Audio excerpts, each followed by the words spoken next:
दोस्तों इस वीडियो में हम लोग जो है भूगोल के वैसे प्रश्न पढ़ेंगे जो मैट्रिक में आने वाले हैं, जो इस बार पेपर में आने वाले हैं। इसमें इस बार जो है 90 ऐसा क्वेश्चन को गेस किया गया है जो एकदम बिहार विद्यालय परीक्षा में पूछेंगे ही पूछेंगे। आप लोगों को देखिए, ये हो सकता है वीडियो लंबा हो, इसमें 90 क्वेश्चन दिया गया है तो हो सकता है कहीं एक वीडियो में कंप्लीट नहीं हो, तो इसका दूसरा पार्ट बनाएंगे। तो आप लोग देखिए, एक ही वीडियो में आप लोगों का जितना भी भूगोल से ऑब्जेक्टिव क्वेश्चन आने वाले हैं वो एक ही वीडियो से आप लोगों को कंप्लीट हो जाएगा। आप लोग वीडियो को जरूर देखिएगा टोटल।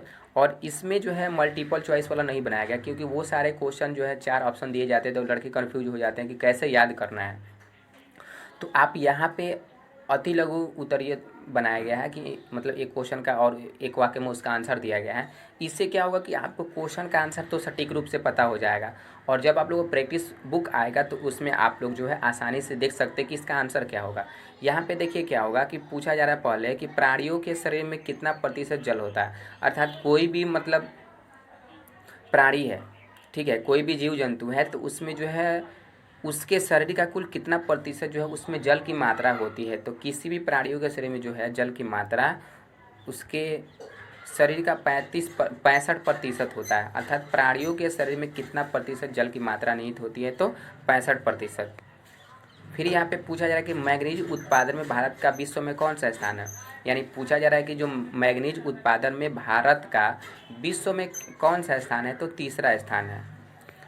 अगला क्वेश्चन है कि एशिया का सबसे बड़ा परमाणु विद्युत गृह कहाँ है, तो तारापुर में है। अगला क्वेश्चन है कि मरुस्थलीय मृदा का विस्तार भारत के किस राज्य में है। यानी मरुस्थलीय मृदा का विस्तार यानी मरुस्थल वाला अर्थात मरी हुई भूमि भारत के किस राज्य में मिलता है, तो इसका जवाब होगा राजस्थान में।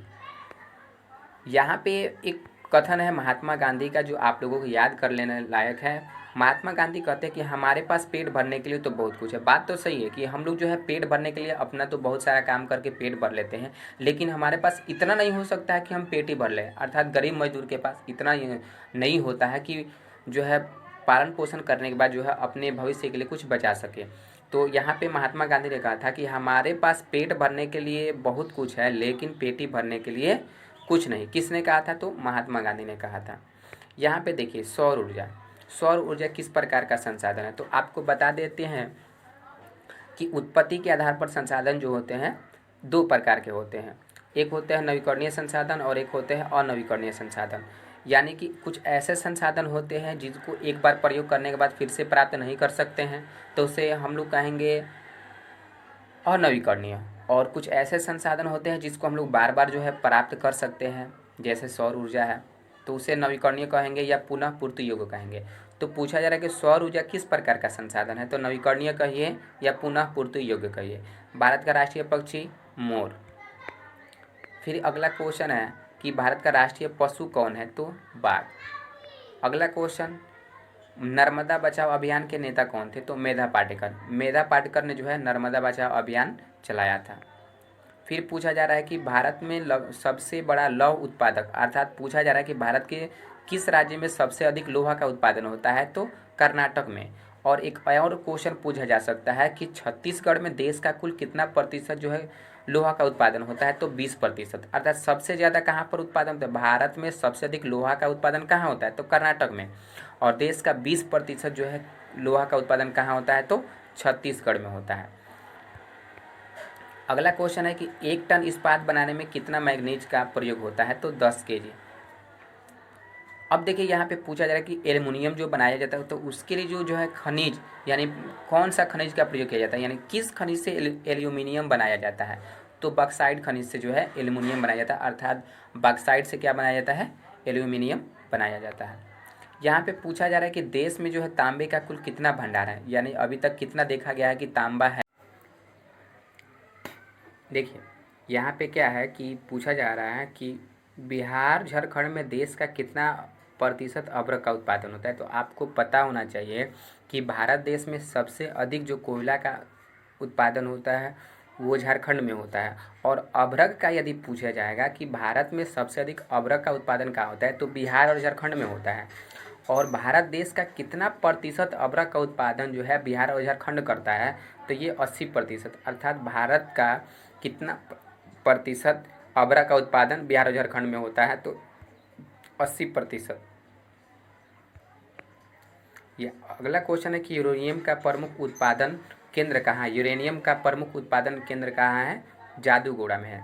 देश के बांधों को किसने भारत का मंदिर कहा था? देश के बांधों को किसने भारत का मंदिर कहा था? तो पंडित जवाहरलाल नेहरू, ये भारत के प्रथम प्रधानमंत्री रहे हैं और इन्हीं के जो है जन्मदिवस पे जो है बाल दिवस के रूप में मनाया जाता है। तो देश के बांधों को किसने भारत का मंदिर कहा था? तो पंडित जवाहरलाल नेहरू। देश के बांधों को किसने भारत का मंदिर कहा था? पंडित जवाहरलाल नेहरू ने। पंजाब में भूमि निम्नीकरण का क्या कारण है? तो वहाँ पे अधिक सिंचाई के कारण से भूमि का निम्नीकरण हो जाता है, अर्थात जो होता है मतलब मिट्टी थोड़ा सा अउपजाऊ हो जाती है। विश्व पर्यावरण दिवस कब मनाया जाता है? विश्व पर्यावरण दिवस जो है 5 जून को मनाया जाता है।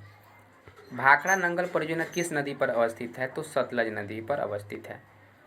अब यहाँ पे पूछा जाएगा चिपको आंदोलन के नेता कौन थे? तो चिपको आंदोलन जो हुआ था 1972 में हुआ था। चिपको आंदोलन 1972 में हुआ था उत्तर प्रदेश के टेहरी गढ़वाल जिला में, और इसके जो नेता थे सुंदरलाल बहुगुणा थे। तो पूछा जा सकता है कि चिपको आंदोलन के नेता कौन थे? तो सुंदरलाल बहुगुणा, सुंदरलाल बहुगुणा। और कब हुआ था? तो 1972 में हुआ था। और कहाँ हुआ था? तो उत्तर प्रदेश के टेहरी गढ़वाल जिला में हुआ था। अगला क्वेश्चन है कि वन संरक्षण एवं प्रबंधन की दृष्टि से वनों को कितने भागों में वर्गीकृत किया गया है?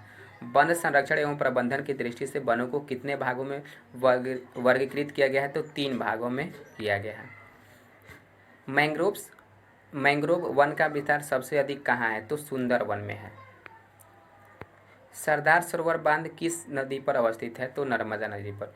सीमेंट बनाने का प्रमुख कच्चा माल क्या है? अर्थात पूछा जा रहा है कि सीमेंट जो है किस कच्चा माल से बनाया जाता है? तो चूना पत्थर से। या ऐसा पूछा जा सकता है कि चूना पत्थर का प्रयोग किस में करते हैं? तो सीमेंट बनाने में। चूना पत्थर का प्रयोग किस में करते हैं? तो सीमेंट बनाने में। और सीमेंट बनाने का प्रमुख कच्चा माल क्या है? तो चूना पत्थर। सीमेंट बनाने का प्रमुख कच्चा माल क्या है? तो चूना पत्थर। अगला क्वेश्चन पूछा जा रहा है कि दक्षिण भारत की सबसे बड़ी नदी घाटी परियोजना कौन सी है? तो तुंगभद्रा। दक्षिण भारत की सबसे बड़ी नदी घाटी परियोजना कौन है? तुंगभद्रा। यहाँ पे पूछा जा रहा है कि सोपानी कृषि किस राज्य में प्रचलित है? तो उत्तराखंड। कहीं पे उत्तरांचल देगा, अर्थात उत्तराखंड को ही उत्तरांचल के नाम से जाना जाता है। तो सोपानी कृषि किस राज्य में प्रचलित है? उत्तराखंड में। मेढक के प्रजनन को नष्ट करने वाला रसायन का नाम क्या है? यानी एंड्रीन। जैसे खेतों में जैसे अधिक मात्रा में मेढक हो जाते हैं, फसल बर्बाद होने के डर रहता है, तो उस स्थिति में क्या करते हैं? एंड्रीन रसायन का प्रयोग कर लेते हैं मेढक के प्रजनन को नष्ट करने के लिए। तो एग्जाम में पूछा जा सकता है कि मेढक के प्रजनन को नष्ट करने वाला रसायन का नाम क्या है? तो एंड्रीन रसायन। किस खनिज को उद्योगों की जननी कहा जाता है? तो लोहा को कहा जाता है। अब क्यों? क्योंकि कोई भी उद्योग होता है तो उसमें लोहा की आवश्यकता पड़ती ही है, जिसके कारण से उद्योगों की जो है जननी कहा जाता है लोहा को। यानी पूछा जा सकता है कि किस खनिज को उद्योगों की जननी कहते हैं? तो लोहा को। क्योंकि किसी भी उद्योग में मशीन की ज़रूरत हो, मतलब कुछ भी शुरू करने की ज़रूरत है तो उसमें लोहा की आवश्यकता पड़ती है। यही कारण है कि लोहा को उद्योगों की जननी कहा जाता है। बृहद क्षेत्र में जल की उपस्थिति के कारण से पृथ्वी को क्या कहते हैं? तो 10th क्लास की किताब में दिया हुआ है नीला ग्रह। कहने का मतलब जो धरती है, क्षेत्र है, मतलब पृथ्वी है, उस पर जो है लगभग हम लोग जानते हैं कि 71% जो है जल है। 71% क्या है? जल है। तो जो 71% जल है, यानी जल की अधिकता बहुत अधिक है पृथ्वी पर, जिसके कारण से इसे जो है नीला ग्रह कहा जाता है। ये आप लोगों को 10th क्लास में दिया हुआ है। और लेकिन जो 7th क्लास का अगर भूगोल का किताब उठाइएगा तो वहाँ पे कहता है कि जल के अधिक होने के कारण से पृथ्वी को जलीय ग्रह के नाम से जाना जाता है। तो आप लोग याद कर सकते हैं, कहीं पर जलीय ग्रह दे सकता है, नहीं तो कहीं पर नीला ग्रह दे सकता है। यहाँ पे पूछा जा रहा है कि कुल जल का कितना प्रतिशत जो है महासागर में? हम लोग जानते हैं महासागर का जल जो होता है खरा होता है, वो पीने योग्य नहीं होता है। तो कुल जल का कितना प्रतिशत जो है महासागर में स्थित होता है? तो 96.5। फिर पूछा जा रहा है कोयला किस प्रकार का संसाधन है? तो आपको बताए हैं कि कोयला जो है मतलब कुछ ऐसे संसाधन होते हैं जिनको एक बार यूज करने के बाद फिर से उसे प्रयोग में नहीं ला सकते हैं। तो जिसको फिर से प्रयोग में नहीं लाएंगे उसे अनवीकरणीय कहेंगे, और जिसको फिर से प्रयोग में लाएंगे उसे नवीकरणीय कहेंगे। तो कोयला जो है हमारा अनवीकरणीय संसाधन है, लेकिन सौर ऊर्जा क्या है? तो नवीकरणीय संसाधन है। अब जो है तो कोयला को जो है कार्बन के आधार पर अलग अलग प्रकार के रूप में बांटा गया है। यानी कि जिसमें कार्बन की मात्रा अधिक होती है वो जो है धुआं कम देता है, ताप अधिक देता है, उसमें अधिक देता है। तो यहाँ पे पूछा जा रहा है कोयला का सर्वोत्तम प्रकार कौन सा है, सबसे अच्छा प्रकार कौन सा है, तो एंथ्रासाइड, इसमें कार्बन की मात्रा अधिक होती है। यहाँ पे देखिए क्या है कि किसने कहा था संसाधन होते नहीं बनते हैं, अर्थात संसाधन का मतलब क्या होता है कि हम लोग अपने दैनिक जीवन में जिस वस्तु का प्रयोग करते हैं वही तो हमारे लिए संसाधन है। जैसे अभी हम मोबाइल का यूज कर रहे हैं तो ये मोबाइल हमारे लिए संसाधन हो सकता है। आप बाइक चलाते हैं तो आपके लिए बाइक संसाधन हो सकता है। तो मानव अपने दैनिक जीवन में जो भी वस्तु का प्रयोग करेगा वो संसाधन है, और जिसका प्रयोग नहीं करेगा वो संसाधन नहीं है। तो जिम्मरमैन ने कहा था कि संसाधन होते नहीं बनते हैं, अर्थात बात तो सही है कि किसी भी वस्तु को प्रयोग में ला करके उसे संसाधन हम लोग बना सकते हैं। तो यहाँ पे पूछा जा रहा है कि संसाधन होते नहीं बनते हैं, किसने कहा था, तो जिम्मरमैन ने कहा था। प्राकृतिक गैस किस खनिज के साथ पाया जाता है, प्राकृतिक गैस किस खनिज के साथ पाया जाता है, तो पेट्रोलियम के साथ। प्राकृतिक गैस किस खनिज के साथ पाया जाता है, तो पेट्रोलियम के साथ। यानी पेट्रोलियम को भूमि के अंदर से, पेट्रोलियम जो एक खनिज है जिसको भूमि के अंदर से खोद करके निकाला जाता है, तो उसमें से प्राकृतिक गैस मिलता है। फिर जो किरोसिन तेल, डीजल, पेट्रोल, कीटनाशक दवा जो है पेट्रोलियम से बनाया जाता है, पेट्रोलियम से बनाया जाता है। एग्जाम में पूछेगा प्राकृतिक गैस जो है किस खनिज में पाया जाता है, तो पेट्रोलियम में। यानी पेट्रोलियम एक प्रकार का खनिज है। पेट्रोलियम को परिष्कृत करके पेट्रोल, डीजल, किरोसिन, मोबिल और स्नेहक बनाया जाता है। भारत में कोयला का प्रमुख राज्य कौन सा है, यानी भारत के किस राज्य में कोयला का सबसे अधिक उत्पादन होता है, तो झारखंड में। अब पूछ रहा है कि संविधान की धारा 21 का संबंध किससे है, तो संविधान की धारा 21 का देखिएगा, जो हमारा संविधान बना है तो उसमें जो भी धारा है, जो भी अनुच्छेद है, तो उसमें कुछ ना कुछ लिखा गया है। तो जो 21 का जो संबंध है, भारतीय संविधान का जो 21 जो है, धारा 21, उसमें बताया गया है वन्य जीवों और प्राकृतिक संसाधनों का संरक्षण के बारे में बताया गया है कि कोई भी वन्य जीव है उसका संरक्षण करना हमारा कर्तव्य है, प्राकृतिक संसाधनों का संरक्षण करना हमारा कर्तव्य है। यानी संविधान की धारा 21 का संबंध किससे है, तो वन्य जीवों और प्राकृतिक संसाधनों के संरक्षण से। अर्थात हमें ये कर्तव्य मिला है, अर्थात संविधान में ये कहा गया है कि जो भी जीव जंतु है, वन्य जीव है, उसको संरक्षण देना है और प्राकृतिक संसाधनों को जो है सुरक्षित रखना है। काली मृदा का दूसरा नाम क्या है, तो रेगुर मृदा। काली मृदा को जो है रेगुर मृदा के नाम से जाना जाता है। टेक्सोल, ये जो है वन से प्राप्त होता है टेक्सोल, और टेक्सोल का जो उपयोग होता है कैंसर में किया जाता है। यहाँ पे पूछा जा रहा है चरक का संबंध किस देश से है, तो भारत से है। चरक का संबंध किस देश से है, भारत से है। फिर पूछा जा रहा है तो भारत में लगभग कितने प्रकार के खनिज पाए जाते हैं, तो भारत में लगभग 100 से अधिक प्रकार के खनिज पाए जाते हैं। बिहार के भौगोलिक क्षेत्र में जो है कितने प्रतिशत वन का फैलाव है, तो आपको पता होना चाहिए, जितना भी वो सपोज कर ले, जितना भी बिहार का जो भी भूमि है उसका 7%, यानी कि किताब के अंदर दिया है 7.1%, किताब के अंदर दिया है 7.1%। अगर कहीं पे पूर्ण रूप से सटीक रूप से पूछा जाए कि बिहार के कितने भौगोलिक क्षेत्रों में जो है वन का फैलाव है, तो 7.1। अगर ऑप्शन में मान लीजिए कि 7, 8, 9 या 10 रहता है तो वहाँ पे ऑप्शन क्या लगाइएगा, 7 लगाइएगा। तो कह रहे हैं कि बिहार के कितने प्रतिशत भौगोलिक क्षेत्रों में वन का फैलाव है, तो 7%। किस राज्य में वन का सबसे अधिक फैलाव है, तो मध्य प्रदेश। तट रेखा से कितने किलोमीटर का जो क्षेत्र होता है अपवर्जक क्षेत्र कहलाता है, अपवर्जक क्षेत्र कहलाता है। तट रेखा से कितने किलोमीटर का क्षेत्र अपवर्जक क्षेत्र कहलाता है, तो 200 किलोमीटर का जो क्षेत्र होता है उसे अपवर्जक क्षेत्र के नाम से जाना जाता है। अब पूछा जा रहा है कि सबसे अधिक वर्षा कहाँ होती है, तो मेघालय के मानसिन राम और चिरापुंजी, अर्थात भूगोल का क्लास 10th का किताब देखिएगा तो उसमें मानसिन राम और चिरापुंजी दोनों दिया है। तो आप लोग मतलब ज़्यादातर यही मतलब देखा जाता है, कोई भी क्विज वाले होते हैं तो यही ऑप्शन डालते हैं, अर्थात दोनों होगा कहीं पे देखिएगा, मतलब किताब में तो दोनों दिया गया है कि चिरापुंजी और मानसिन राम में मतलब ज़्यादा वर्षा होता है। अगर ऑप्शन में दोनों रहेगा तो हम लोग जो है मानसिन राम को लगाएंगे, यानी सबसे अधिक जो वर्षा होती है मानसिन राम में होती है। अगला क्वेश्चन दिया कि फाल्टा विशेष आर्थिक क्षेत्र कहाँ है, तो पश्चिम बंगाल में है।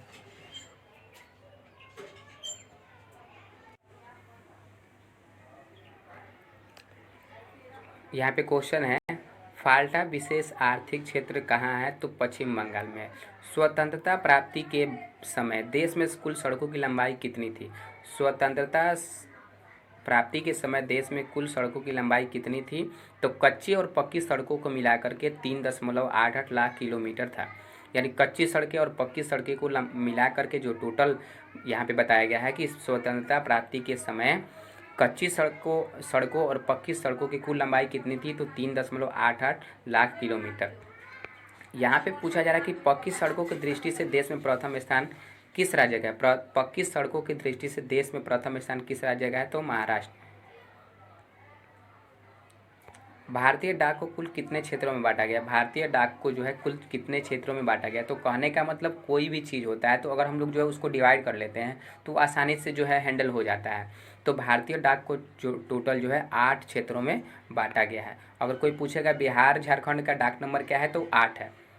अगर भारतीय डाक को कितने क्षेत्रों में बांटा गया है? तो 8 क्षेत्रों में। और बिहार और झारखंड का डाक क्षेत्र नंबर क्या है? तो 8 है। फिर पूछा जा रहा है बिहार में रेल वर्कशॉप कहाँ है? तो जमालपुर में है। भारत में सबसे पहले मुंबई और ठाणे के बीच जो है रेलगाड़ी कब चलाई गई थी? आपको पता होना चाहिए कि भारत में सबसे पहले जो मुंबई से ठाणे के बीच में जो 34 किलोमीटर का दूरी है, मुंबई से ठाणे के बीच की जो दूरी है वो 34 किलोमीटर है। ठीक है, तो सबसे पहले मुंबई से ठाणे के बीच जो है ट्रेन चलाई गई थी 16 अप्रैल 1853 को। यानी कि भारत में सबसे पहले मुंबई से ठाणे के बीच जो रेलगाड़ी चलाई गई थी 16 अप्रैल 1853 को चलाई गई थी। पहले एक इंडियन एयरलाइंस नाम का मतलब हवाई जहाज थी। ठीक है, इंडियन एयरलाइंस। यहाँ पे पूछा जा रहा है कि इंडियन एयरलाइंस को किस वर्ष जो है इंडियन नाम दे दिया गया? पहले उसको इंडियन एयरलाइंस के नाम से जाना जाता था, बाद में उसका नाम परिवर्तित करके इंडियन कर दिया गया 2005 में। अब यहाँ पे बिहार में रेल शुभारंभ कब से माना जाता है? तो 1860 में सबसे पहले यहाँ पे ईस्ट इंडिया जो रेलवे है, कहने का मतलब यहाँ पे पूछा जा रहा है कि बिहार में रेल का शुभारंभ कब से माना जाता है? तो 1860। यानी यहाँ पे ईस्ट इंडिया रेलवे ने सबसे पहले यहाँ से लेकर के कलकत्ता के लिए जो है रेल पटरी बिछाई थी। एग्जाम में पूछेगा बिहार में जो है रेलवे का शुभारंभ कब से माना जाता है? तो 1860 से। और किस कंपनी के द्वारा? तो ईस्ट इंडिया रेलवे। और यहाँ से कहाँ के लिए सबसे पहले जो है रेल पटरी बिछाई गई थी? तो कलकत्ता के लिए। देखिए यहाँ पे पूछ भी दिया कि बिहार की पहली रेल लाइन कौन थी? तो ईस्ट इंडिया रेलवे। फिर पूछा जा रहा है कि बिहार सीमा में रेल मार्ग की कुल लंबाई कितनी है? अर्थात पूछा जा रहा है कि बिहार में जो है रेल मार्ग की कुल लंबाई कितनी है? तो 6283 किलोमीटर। बिहार में रेल मार्ग की कुल लंबाई कितनी है? अर्थात यहाँ पे जो है रेल के लिए पटरी जो है कितने किलोमीटर में बढ़ा जो है बिछाया गया है? तो 6283 किलोमीटर। बिहार में रज्जू मार्ग कहाँ है? तो राजगीर में है। अब यहाँ पे बात आता है कि रज्जू मार्ग का मतलब क्या होता है? रज्जू मार्ग का मतलब होता है जैसे जो पर्यटन स्थल होता है, तो पर्यटन स्थल पे जाने के लिए जो सड़क बनाते हैं उसी को रज्जू मार्ग कहा जाता है। तो बिहार में रज्जू मार्ग कहाँ है? तो राजगीर में है। जो पर्यटक को चलने के लिए जो रास्ता बनाया जाता है उसी को रज्जू मार्ग कहा जाता है। तो बिहार में रज्जू मार्ग कहाँ है? तो राजगीर में है। 2001 में बिहार की आबादी कितनी थी? तो 8 करोड़ से अधिक। 2001 में जब जनगणना हुआ था तो उस समय बिहार की जो आबादी थी 8 करोड़ से अधिक थी। अब पूछे बिहार में सबसे अधिक जो सर्वाधिक सिंचाई होती है वो कहाँ होती है? बिहार में सबसे अधिक नहरों के द्वारा सिंचाई कहाँ होती है? बिहार में सबसे अधिक जो नहरों की सिंचाई होती है नहरों के द्वारा रोहतास में। बिहार में सबसे ज़्यादा नहरों के द्वारा सिंचाई कहाँ पर होती है? तो वो होता है रोहतास में। फिर क्वेश्चन पूछा जा रहा है कि बिहार का सबसे बड़ा नगर कौन है? तो हम लोग को पता है कि बिहार में सबसे बड़ा जो नगर का मतलब होता है शहर। ठीक है, तो पूछा जा रहा है कि बिहार में सबसे बड़ा जो है नगर कौन है? तो पटना है। और बिहार में बंदूक बनाने का कारखाना कहाँ है? सिगरेट बनाने का कारखाना कहाँ है? तो याद कर लीजिए कि बिहार में जो बंदूक बनाने का कारखाना है अर्थात सिगरेट से भी धुआं निकलता है और बंदूक से भी धुआं निकलता है। तो जब धुआं वाला बात आएगा तो उसका मतलब होगा मुंगेर। मेरे कहने का मतलब एक तरीका बताया गया है कि बिहार में बंदूक बनाने का कारखाना कहाँ है? तो मुंगेर में है। और सिगरेट से भी धुआं निकलता है, बंदूक से भी धुआं निकलता है। तो कहने का मतलब जो है दोनों का जो कारखाना है वो मुंगेर में है। अब पूछा जा रहा है कि सासाराम नगर का विकास कब हुआ था? या ऐसे भी पूछा जा सकता है कि सिवान नगर का विकास कब हुआ था? तो मध्य युग में हुआ था। सासाराम, सिवान, छपरा, गोपालगंज इन जो है नगर का विकास कब हुआ था? तो मध्य युग में हुआ था। अब यहाँ पे पूछा जा रहा है कि बिहार राज्य में कितनी प्रतिशत जो है आबादी कृषि कार्य में लगी हुई है। अर्थात आपसे पूछा जा रहा है कि बिहार की जितनी जनसंख्या है उसमें से जो है कितनी जो है आबादी जो है कृषि कार्य करती है।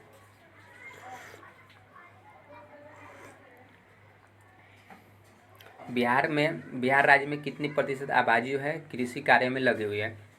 तो देखा जाता है बिहार के अत्यधिक जो लोग हैं, बिहार जो है कृषि प्रधान राज्य है, यहाँ पर सबसे अधिक जनसंख्या जो है कृषि कार्य में लगी होती है।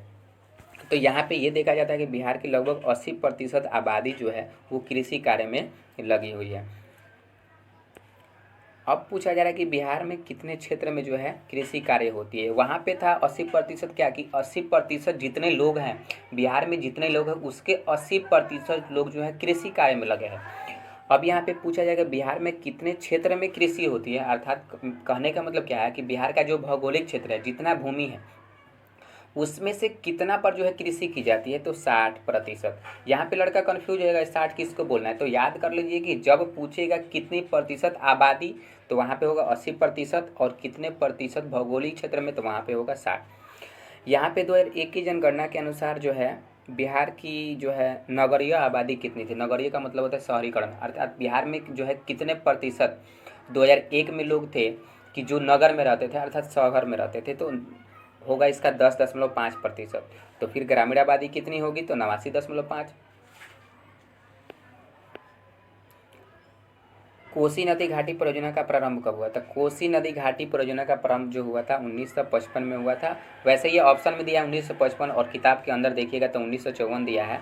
तो आप लोग ऑप्शन के हिसाब से, मतलब ऑप्शन में 1954 देता ही नहीं है, लेकिन किताब के अंदर दिया है कि कोसी नदी घाटी परियोजना का जो शुभारंभ हुआ था 1954 में माना जाता है, लेकिन ऑप्शन में तो नहीं दिया है, ऑप्शन में 55 देता है, तो आप लोग वैसे ही 1955 लगाइएगा। फिर यहाँ पे पूछा जाएगा कि सीमेंट बनाने का कारखाना कहाँ है। बिहार में सीमेंट बनाने का कारखाना कहाँ है, तो डालमिया नगर में। पूर्व मध्य रेलवे का मुख्यालय कहाँ है, तो बिहार में मात्र एक ही को जो है रेलवे का मुख्यालय, वो भी है हाजीपुर में। बिहार में मात्र एक ही जो है रेलवे का मुख्यालय है, वो भी कहाँ पर है, हाजीपुर में। तो कहेगा पूर्व मध्य रेलवे का मुख्यालय कहाँ है, या मध्य पूर्व रेलवे का मुख्यालय कहाँ है, तो हाजीपुर में। खाद का कारखाना कहाँ है, तो बरौनी में। खाद बनाने का कारखाना कहाँ है, यानी बिहार में खाद कहाँ बनता है।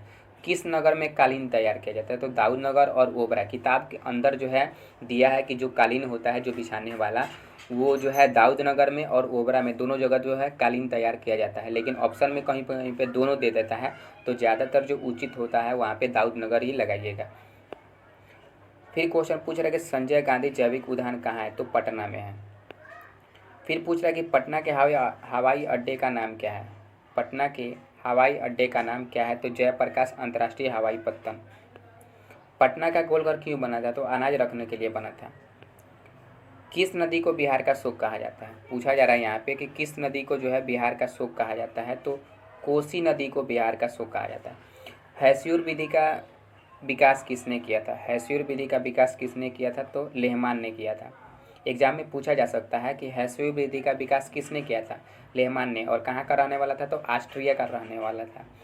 यहाँ पे पूछा जा रहा है कि क्षेत्रफल की दृष्टि से भारत का विश्व में कौन सा स्थान है, तो 7वां। अगर जनसंख्या की दृष्टि से पूछेगा तो दूसरा।